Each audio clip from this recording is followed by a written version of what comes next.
Okay, guys, let's just check in and have a very quick look back at what happened. You know, what did the ECB do, and just try and make sense of the chaos, because it has been chaotic. The response here has been pretty phenomenal. I've got a very short term, just a 1 minute chart of the euro dollar here, and I've labeled this with four events here that have led to this behavior. Now, in the charts behind, you can see, I mean, the S&P is actually back above 2,000 here, but you can see we've had dramatic moves higher. DAX hit 10,000 in a cool 250 point surge to the upside. We then had a 100% reversal, and now it's trying to make its way back higher. The euro dollar, of course. So let's talk about this. 12.45 was the first event, and it was dramatic. Draghi over-delivered. This is a fact. At 12.45, he over-delivered. He cut the deposit rate, which was expected. But what was not expected was that he cut the refi rate and the lending rate.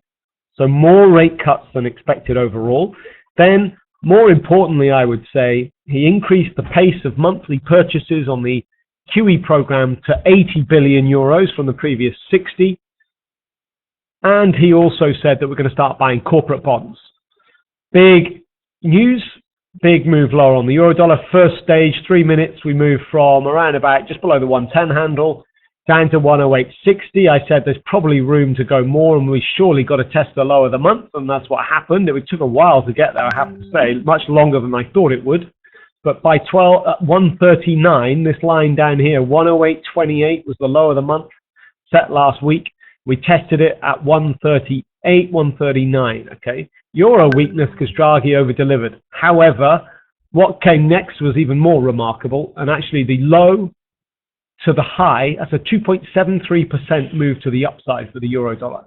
What happened? Well, point number two, this is the press conference now, and Draghi started to undo what he had very successfully done.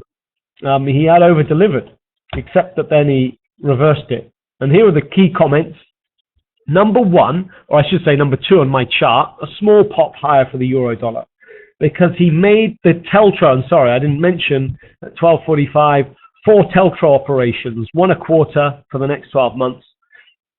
What he then said, though, in the press conference was that the interest rate charged to the banks when they take up this cheap funding would not. He said the interest rates are to be linked to the amount of loans granted by banks. We were hoping for a negative interest rate, resulting in banks being more incentivized to take up more money. But what's going to happen is they're going to be charged at zero, the MRO rate, 0%, and it's depending on how much they lend out into the economy. The more they lend out, well then the more that rate can move into negative territory, and a maximum it can go to the deposit rate, which is minus 0.4%. So at point number two on my chart, he made the teltro announcement slightly less good, but only a small move here. Number three was more important. Number three was ECB Draghi states he does not anticipate the need to cut rates further. But he did say new facts could change this situation. But it's too late. That little caveat on the end of that sentence, it got lost in the kind of the noise of the first part. He said he does not anticipate the need to cut rates further. And so you got a pop higher on the euro. Then we kind of stabilized. And then point four here wasn't necessarily more news.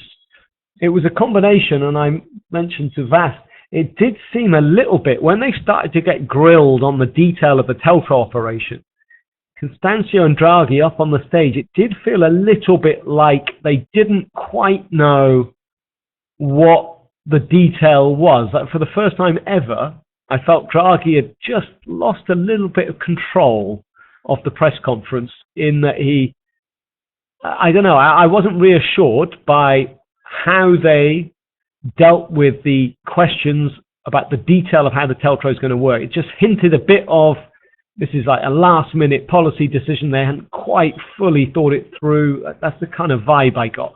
And so the euro weakened, but now it becomes technical. So we break the high of the day, or what was the high from this morning, right? So we then break the 110 handle. So you're going to get stops in here. We then break yesterday's high, 110.35. We then break Tuesday's high, 110.59. And so this number 4 on my chart is a technical break, stops getting triggered, a culmination of some of the comments he'd made already, just a little bit of, I just lost the control of the press conference a bit. It was very un-Draghi-like. He's normally absolute dominant in the press conference. He is absolutely the authority, except he didn't sound like the authority when trying to talk about Teltro. So this is what happened. Okay, so you got the euro big reversal. Stocks did the same. The Bund was a nightmare to trade. Just very quickly on the Bund here, trying to trade this was phenomenally difficult. It just didn't know what to do to start with, because ultimately, more QE, great, Bund should go up, and that's what happened. It spiked higher, but then hang on a minute, they're buying corporate bonds. So, whoa, hang on, that means perhaps they're not going to be buying more Bunds. Bund goes sharply lower. Then it didn't know what to do. Then we pushed and we broke to a new high, and look, and we went all the way back. And you know where we're trading right now as I speak? The exact price we were trading before the news began. So here we are.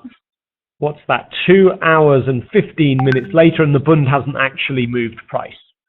That pretty much sums it up nicely. So look, what I would say is carnage, chaos in the short term, but look, Draghi has over-delivered here. Yeah, he undid it. He undid his good work a bit in the press conference, but I would say ultimately the fact that the deposit rate's not going to go any lower is absolutely the right thing to say and do. They've got to admit that this policy can't go more, because then the negative side effects become the dominant force. So overall, I would say the euro is going to weaken. Let's say by this time tomorrow, I'd expect it to be back down, well below the 110 handle. That would be my prediction. I think equities are going to benefit from what's happened today, just not quite yet. And so overall, just an extraordinary set of market reactions to an extraordinary day. But I think when the dust settles, I think Draghi has delivered here.